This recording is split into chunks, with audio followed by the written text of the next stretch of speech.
With fond and loving words I overcame her doubts, and yet she hesitated. It was a great question, she said. She would think it over for this one night. In the morning I should know of her resolution. Surely one night was not too much to ask. She wished to pray to Isis for help in her decision.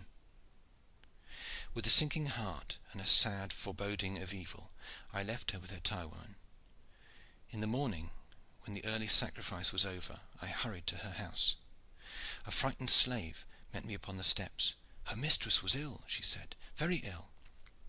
In a frenzy I broke my way through the attendants and rushed through the hall and corridor to my Atma's chamber. She lay upon her couch, her head high upon the pillow, with a pallid face and glazed eye. On her forehead there blazed a single angry purple patch. I knew that hell mark of old. It was the scar of the white plague, the sign manual of death. Why should I speak of that terrible time? For months I was mad, fevered, delirious, and yet I could not die. Never did an Arab thirst after the sweet wells as I longed after death.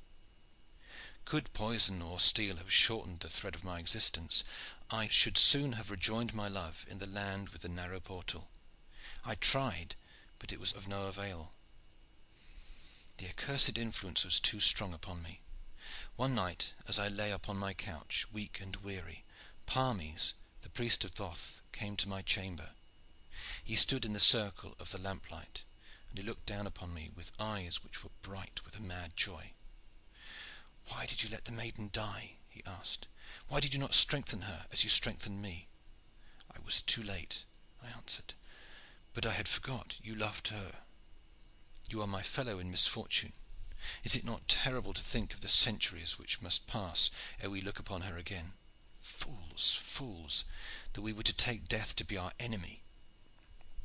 "You may say that," he cried with a wild laugh. "The words come well from your lips. For me they have no meaning."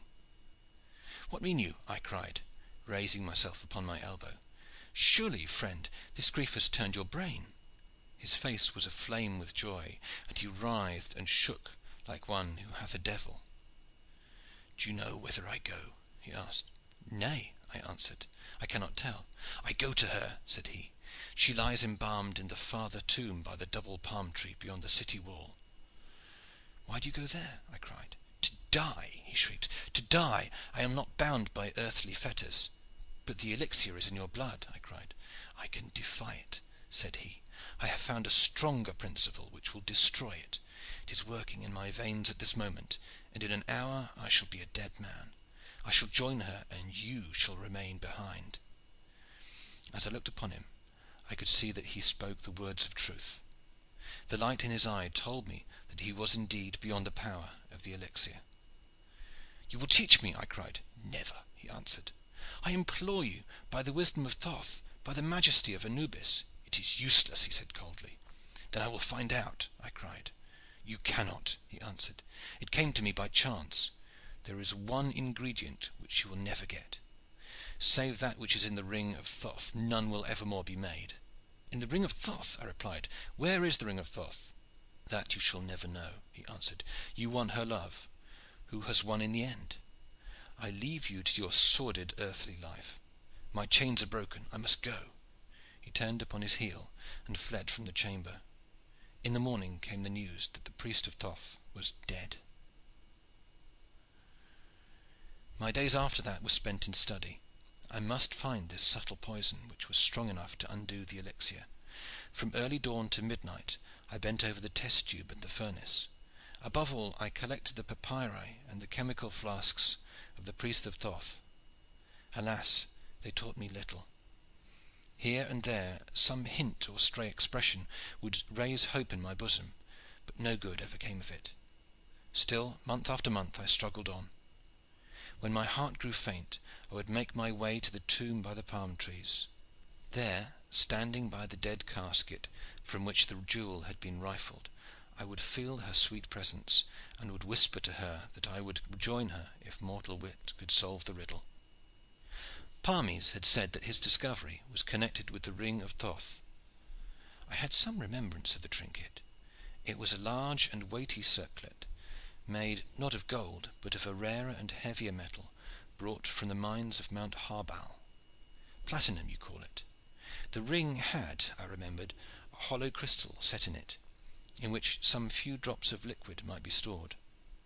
Now the secret of Parmes could not have to do with the metal alone, for there were many rings of that metal in the temple.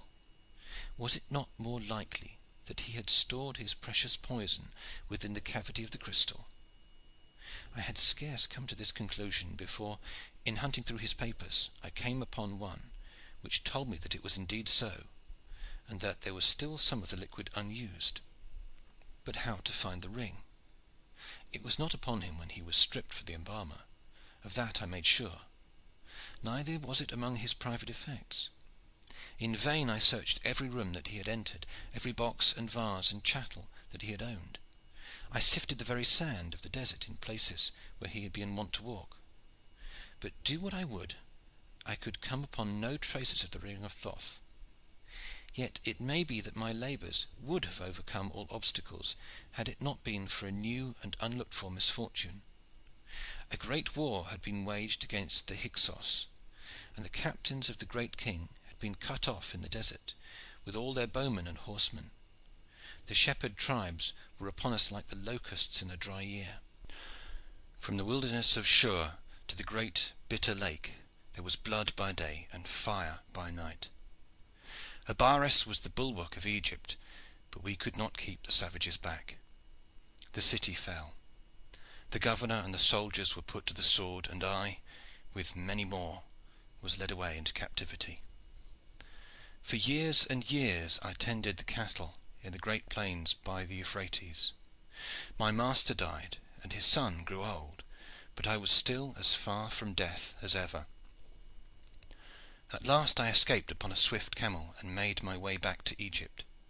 The Hyksos had settled in the land which they had conquered, and their own king ruled over the country. Abaris had been torn down, the city had been burned, and the great temple there was nothing left save an unsightly mound. Everywhere the tombs had been rifled and the monuments destroyed. Of my Atma's grave no sign was left. It was buried in the sands of the desert, and the palm trees which marked the spot had long since disappeared. The papers of Parmes and the remains of the temple of Thoth were either destroyed or scattered far and wide over the deserts of Syria.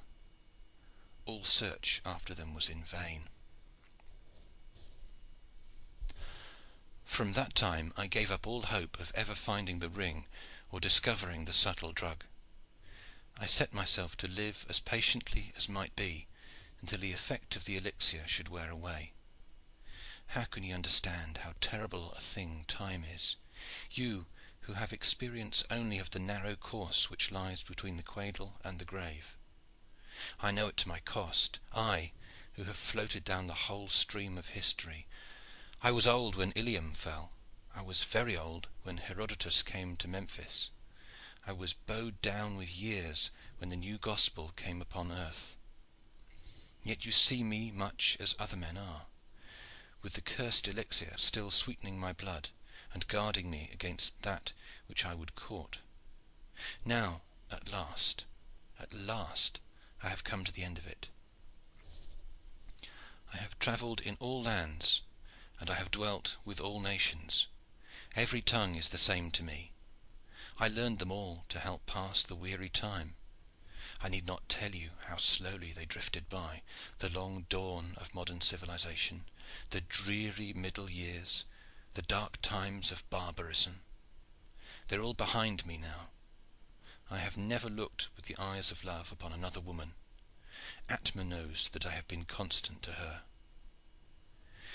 It was my custom to read all that the scholars had to say upon ancient Egypt. I have been in many positions, sometimes affluent, sometimes poor, but I have always found enough to enable me to buy the journals which dealt with such matters. Some 9 months ago I was in San Francisco, when I heard an account of some discoveries made in the neighborhood of Abaris. My heart leapt into my mouth as I read it. It said that the excavator had busied himself in exploring some tombs recently unearthed. In